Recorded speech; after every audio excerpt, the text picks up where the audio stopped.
Assalamualaikum warahmatullahi wabarakatuh. Hai, perkenalkan nama saya Putri Aryani. Saya dari kelas 12 MIPA 1, Sekolah SMA Negeri 3 Sekayu, Provinsi Sumatera Selatan. Pada hari ini saya akan melaksanakan praktikum kimia, yaitu materi tentang sifat koligatif larutan. Sebelum saya memulai praktikum, saya akan menjelaskan terlebih dahulu apa yang dimaksud dengan sifat koligatif larutan. Sifat koligatif larutan adalah sifat larutan yang hanya bergantung pada konsentrasi partikel zat terlarut, tetapi tidak bergantung pada jenis zat terlarutnya. Nah, pada sifat koligatif larutan ini terdapat 4 sifat. Yang pertama yaitu kenaikan titik didih, yang kedua penurunan tekanan uap, yang ketiga penurunan titik beku, dan yang keempat adalah tekanan osmotik. Nah, pada kesempatan hari ini saya akan melaksanakan praktikum tentang keempat, yaitu tekanan osmotik. Baik, kita akan memulai praktikumnya yaitu dengan judul tekanan osmosis, perubahan wortel dalam larutan. Nah, tujuannya yaitu untuk mengetahui perubahan wortel itu di dalam larutan. Landasan teorinya yaitu tekanan osmosis atau osmosis adalah peristiwa berpindahnya konsentrasi yang kecil ke konsentrasi yang besar melalui membran semi permeable. Nah, alat dan bahannya yaitu garam.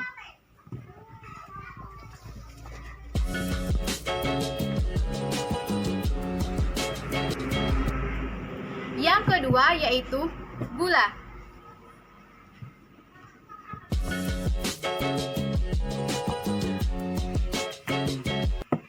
Yang ketiga yaitu wortel.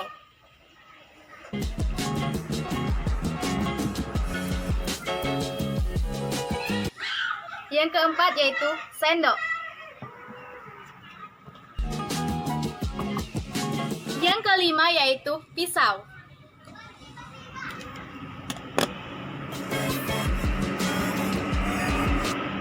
Yang keenam yaitu gelas plastik sebanyak 4 buah.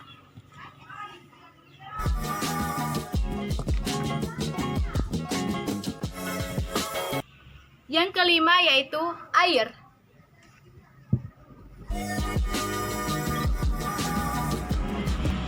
Yang keenam yaitu alnan.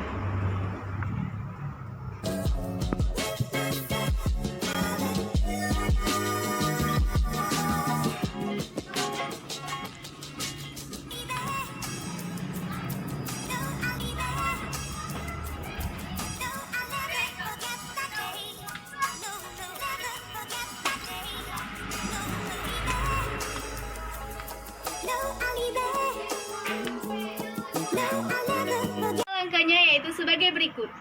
Yang pertama, kita potong wortelnya hingga berbentuk dadu atau berbentuk segi 4.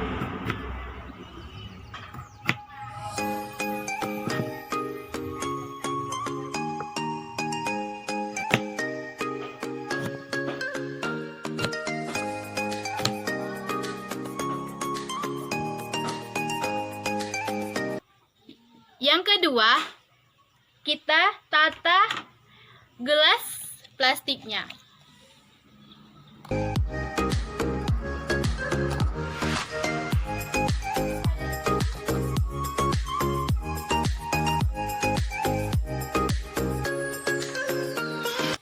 Yang ketiga, kita masukkan 1 sendok gula dan 1 sendok garam ke dalam gelas pertama.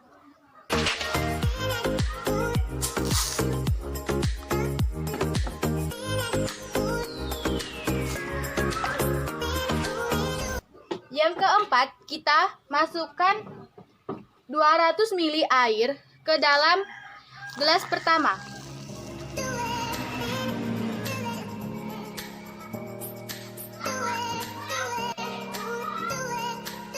Yang kelima, kita aduk sehingga gula dan garamnya tidak ada lagi butiran-butiran.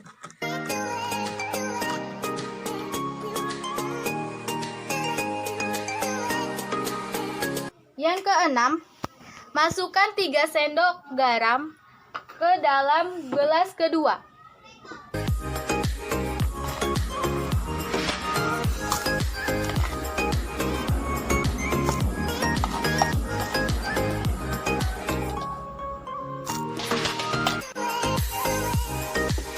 Yang ketujuh, tambahkan air sebanyak 200 ml ke gelas kedua.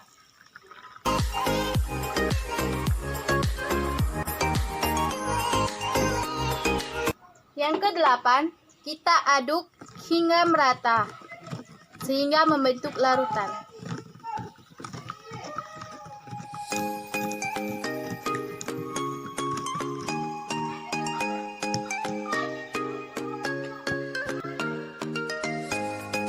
Yang kesembilan, masukkan 3 sendok gula ke dalam gelas ketiga.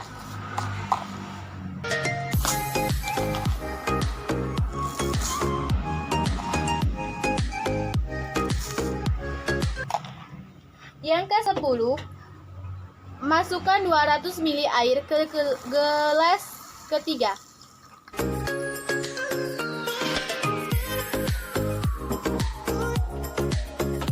Yang ke-11, aduk hingga merata membentuk larutan.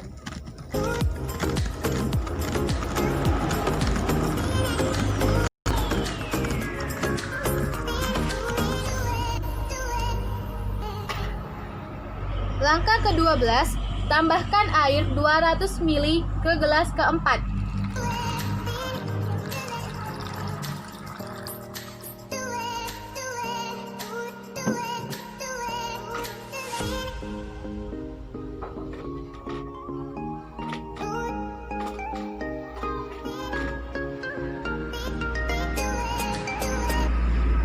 Langkah ke-13-nya yaitu masukkan potongan-potongan wortel ke setiap masing-masing gelas.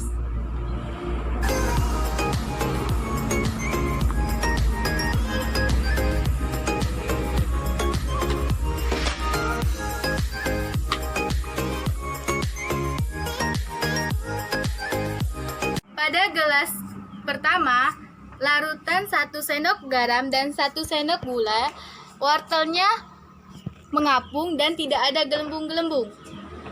Pada gelas 2, larutan 3 sendok garam, terdapat gelembung-gelembung dan wortelnya mengapung. Pada gelas ketiga, larutan 3 sendok gula, tidak ada gelembung-gelembung dan wortelnya mengapung. Pada gelas keempat, air, tidak ada gelembung dan wortelnya tenggelam. Oke, kita tunggu 24 jam kemudian. Oke, sudah 24 jam kita menunggu. Jadi, data pengamatannya yaitu sebagai berikut. Yang pertama, bisa kita lihat gelas pertama. Larutan 1 sendok garam dan 1 sendok gula. Sebelumnya itu wortelnya mengapung. Setelah 24 jam menjadi tenggelam dan ada sedikit gelembung. Pada gelas kedua, larutan 3 sendok garam sebelumnya mengapung, tetapi setelah 24 jam menjadi melayang-layang. Di dalam gelas ada gelembung-gelembung. Pada gelas ketiga, larutan 3 sendok gula sebelumnya mengapung. Setelah 24 jam tetap menjadi mengapung. Di dalam gelas tidak ada gelembung-gelembung.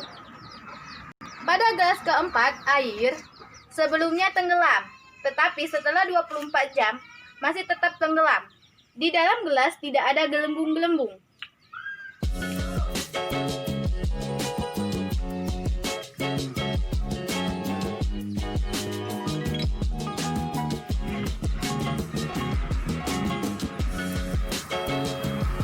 Oke, untuk melihat keadaan wortelnya, kita keluarkan terlebih dahulu dari gelasnya. Oke, sudah kita keluarkan wortel-wortelnya. Bisa kita lihat pada wortel gelas pertama, wortelnya itu agak keriput dan ukurannya mengecil dan strukturnya lunak.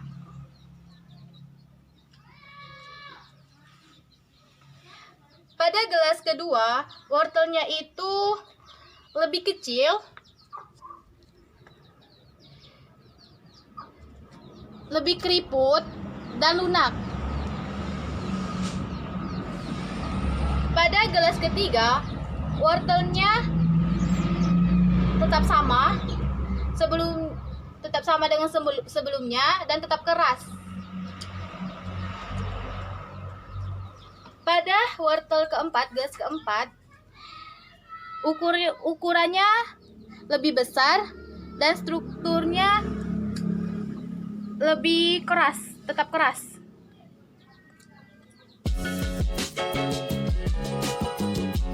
Kesimpulannya yaitu berdasarkan keempat gelas tersebut, pada gelas pertama larutan 1 sendok garam dan 1 sendok gula itu terjadinya tekanan osmosis hipertonik. Hipertonik yaitu karena air mengalir dari wortel ke larutan sehingga wortelnya mengalami pengerutan. Pada gelas kedua, yaitu larutan 3 sendok garam, sama seperti gelas pertama, yaitu terjadinya tekanan osmosis hipertonik, yaitu air mengalir dari wortel ke larutan sehingga wortel mengalami pengerutan. Pada gelas ketiga, larutan 3 sendok gula, itu terjadi tekanan osmosis isotonik karena tidak mengalami perubahan. Pada gelas keempat, air, yaitu terjadi tekanan osmosis hipotonik karena air masuk ke wortel dan wortel mengalami pengembangan. Jadi, pada gelas 2 dan ketiga terdapat gelembung karena mengandung larutan elektrolit yaitu garam.